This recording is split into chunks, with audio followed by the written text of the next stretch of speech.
कहूंगा कि जब तक मैं मेरे इस बात को और इस विचार को मैं पूरा करता हूं, मैं ये कभी नहीं कहूंगा कि आप लोग उस बात के ऊपर कभी ताली बजाइएगा। मैं आपको ये कहूंगा कि उस सोच को सुनने के बाद, और अगर वो आपके हृदय के अंदर अगर जगह कर ले, उसको महसूस होने के बाद में अगर आप अपनी तालियों को रोक सको तो रोक लेना। अगर उस सोच को आप सुन लो और समझ लो, तब मैं आपको ये वादा करके इस बात को मैं आपको बोलता हूं। और हम लोगों को ज्यादा दूर जाने की जरूरत नहीं है।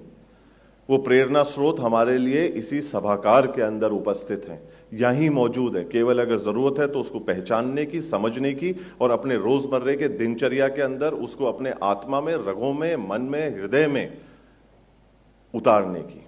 और किस्सा कुछ ऐसा है साहब, एक मैच चल रहा था, हम लोग सब उस समय पे जो है वो टीवी को लेकर जो है वो बैठे हुए थे। लोग उस समय पे जो है उस जीत की खुशी का शायद जश्न मना रहे थे, और मनाना भी चाहिए। जब अपना देश जीतता है या देश कहीं ना कहीं अपने नाम को सुनहरे अक्षरों के अंदर जो है वो चिन्हित कराता है, तो बड़े फख्र की बात है, होना भी चाहिए।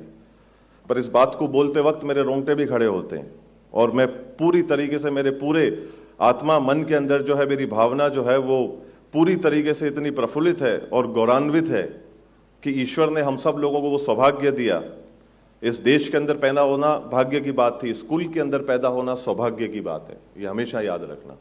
और उसी का उदाहरण, उसी का हमारे को एक साक्षात उदाहरण हमारे को देखने को मिला। वहां जो लाखों लोग बैठे थे, उन्होंने देखा नहीं देखा मुझे नहीं पता, पर वो करोड़ों लोगों ने जो टीवी पे देखा या नहीं देखा मुझे नहीं पता, पर वो मेरे दिल के अंदर, मेरी आत्मा के अंदर, मेरे मन के अंदर, मेरे मस्तिष्क के अंदर वो आजीवन जो है वो अंकित हो चुकी है। और खास तौर के ऊपर मेरी बहनें जो यहाँ पर मौजूद हैं, जो उपस्थित है, जो बैठी हैं यहाँ पर, उनके लिए इस बात को सुनना और समझना जो है सबसे ज्यादा आवश्यक है। और मेरे जो भाई यहाँ पर बैठे हैं, उनको इस चीज को समझना आवश्यक है कि हमारे को उसके लिए योग्य और काबिल बनना है। और वो चित्र और कुछ नहीं था,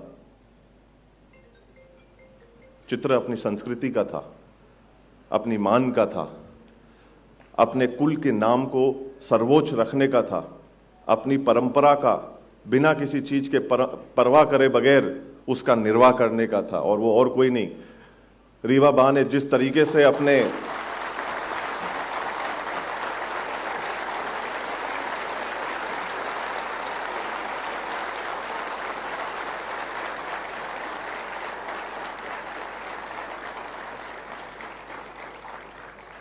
मैंने ये कहा जरूर था कि मैं आपको ये नहीं कहूंगा कि आपको ताली बजानी चाहिए, पर मैं ये जरूर कहूंगा कि ऐसी सोच के लिए और ऐसी नारी के लिए जिसने अपनी संस्कृति को बिना किसी चीज के परवाह करे बगैर जिंदा रखा करोड़ों लोगों के सामने, उसके लिए तालियां कमजोर थीं।